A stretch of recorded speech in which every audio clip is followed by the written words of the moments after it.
Good morning to everyone. सुबह की चाय के साथ 10 इम्पॉर्टेंट करंट अफेयर सेशन में आपका स्वागत है। आज दिनांक है 19 जुलाई 2021। तो चलिए आज के सभी इम्पॉर्टेंट करंट अफेयर्स देख लेते हैं। पहला प्रश्न है, AI आधारित शिकायत विश्लेषण ऐप CP ग्राम्स को किसके द्वारा लॉन्च किया गया है? तो हाल ही में रक्षा मंत्री राजनाथ सिंह के द्वारा CP ग्राम्स नामक ऐप को लॉन्च किया गया है। यह ऐप आर्टिफिशियल इंटेलिजेंस बेस्ड शिकायत विश्लेषण ऐप है जिसके माध्यम से पब्लिक अपनी शिकायत दर्ज करा सकती है। अब बात करें CP ग्राम्स की फुल फॉर्म की, तो आप नोट करेंगे इसका फुल फॉर्म है centralised public grievance redress and monitoring system. Hindi में इसका फुल फॉर्म होगा केंद्रीकृत लोक शिकायत निवारण और निगरानी प्रणाली, लेकिन आपको इंग्लिश में याद करना है centralised public grievance redress and monitoring system. Clear? CP grams. अगला प्रश्न है, अमेरिकी सीनेट के श्रम विभाग में किस भारतीय अमेरिकी महिला को सॉलिसिटर नियुक्त किया गया है? तो हाल ही में एक और इंडियन ओरिजिन की महिला को अमेरिकी एडमिनिस्ट्रेशन में शामिल किया गया है। इनका नाम है सीमा नंदा। ये नियुक्त हुई हैं श्रम विभाग में सॉलिसिटर के रूप में। क्लियर? अगला प्रश्न है, पुलित्जर अवार्ड से सम्मानित किस भारतीय पत्रकार की अफगानिस्तान में हिंसा की रिपोर्टिंग के दौरान तालिबानी आतंकियों ने हत्या कर दी? तो इनका नाम है दानिश सिद्दीकी। 2018 में इन्हें पुलित्जर अवार्ड से सम्मानित किया गया था क्योंकि ये भारतीय हैं और हाल ही में इनकी हत्या जो तालिबानी आतंकवादी हैं उनके द्वारा कर दी गई है, इसीलिए इनका नाम इम्पॉर्टेंट है, आपको याद रखना है। कल ही इनका अंतिम संस्कार किया गया तो आप इनका नाम याद रखेंगे। इसके साथ आप याद होगा 2020 में भी कुछ भारतीय सम्मानित हुए थे जिनका नाम है डार यासीन, मुख्तार खान, चन्नी आनंद। किस लिए सम्मानित किया गया था इन्हें? पुलित्जर अवार्ड के लिए। तो पत्रकारिता के लिए। पत्रकारिता किस क्षेत्र में इन्होंने की थी?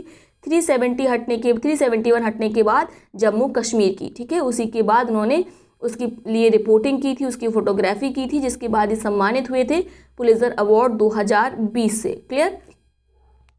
अगला प्रश्न है, हाल ही में जारी की गई योजना जिसे फास्टर कहा जाता है उसका क्या अर्थ है? तो फास्टर योजना हाल ही में लॉन्च की गई है किसके द्वारा? सुप्रीम कोर्ट के द्वारा। इसका फुल फॉर्म क्या है? Fast and secure transmission of electronic record. तो जैसा इसका नाम है वैसा इसका काम है। इलेक्ट्रॉनिक रिकॉर्ड का फास्ट और सिक्योर ट्रांसमिशन किया जाएगा इस योजना के माध्यम से।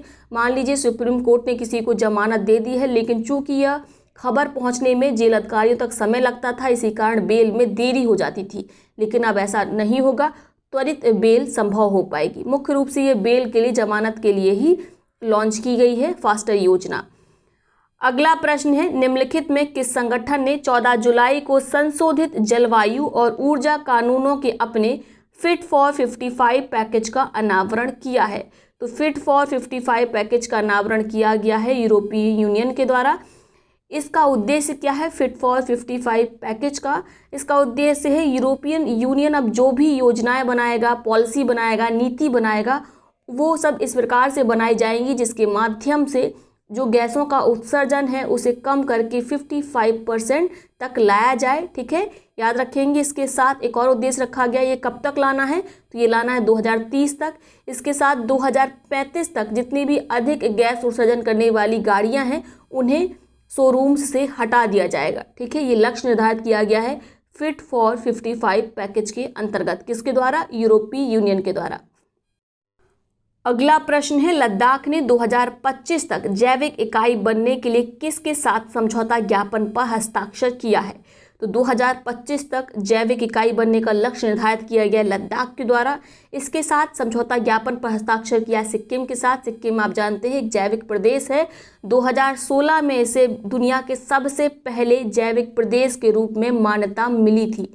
ठीक है, याद रखेंगे, मोस्ट इम्पॉर्टेंट है। और इस समझौते से क्या लाभ होगा? इस समझौते से जो लक्ष्य है लद्दाख का, एक पहल इन्होंने पिछले वर्ष शुरू की थी जिस पहल का नाम था मोदी पहल। इसका फुल फॉर्म क्या था? Mission organic development initiative. इस पहल को बढ़ावा मिलेगा। ठीक है, जो परंपरागत कृषि विकास योजना है उसको भी बढ़ावा मिलेगा। तो ये हो गए आज के सभी इंपॉर्टेंट करंट अफेयर्स। अब देखते हैं आज के उन प्रश्नों को जिनका जवाब आपको कमेंट बॉक्स में देना है। दोनों प्रश्नों का जवाब एक ही कमेंट में लिखेंगे, जिसका जवाब सबसे पहले सही सटीक आएगा उसके कमेंट को पिन किया जाएगा, साथ में उसका नाम अगले वीडियो में लिया जाएगा। पहला प्रश्न क्या है? देश का पहला अनाज एटीएम किस शहर में खोला गया है? तो देश का पहला अनाज एटीएम आपको बताना है। आपके विकल्प हैं गुरुग्राम, ग्रेटर नोएडा, सोनीपत या इनमें से कोई नहीं।